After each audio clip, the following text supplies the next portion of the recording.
Budget কাটছাঁট নীতির বিরুদ্ধে ফুঁসে উঠছেন ফ্রান্সের নাগরিকরা। এক স্থানে বহু লোক জড়ো হলেই করা হচ্ছে লাঠিপেটা। এরই মধ্যে ৩ শতাধিক গ্রেপ্তার করলেও কিছুতেই দমানো যাচ্ছে না আন্দোলনকারীদের। বিক্ষোভ ঠেকাতে ৮০,০০০ পুলিশ মোতায়েন করেছে দেশটির সরকার। ফ্রান্সের দক্ষিণে মন্টপেলিয়ার শহরের একটি চত্বরে বিক্ষোভকারীরা জড়ো হলে তাদের ছত্র ভঙ্গ করতে কাঁদানে গ্যাস এবং জল কামান ব্যবহার করে পুলিশ।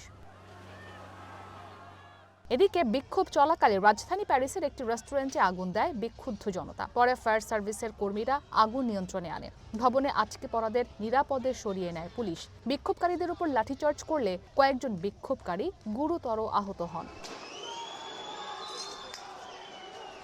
ফ্রান্সের অন্তত ৮০টি স্থানে চলছে বিক্ষোভ কর্মসূচি, যার নিয়ন্ত্রণে মোতায়েন রয়েছে ৮০,০০০ পুলিশ। প্যারিস, রেনেস, ন্যান্টাস, লিওনের মতো প্রধান শহরে প্রতিবাদের তীব্রতা বেশি। ইসরাত মুক্তি, ওয়ান ইন্টারন্যাশনাল ডেস্ক।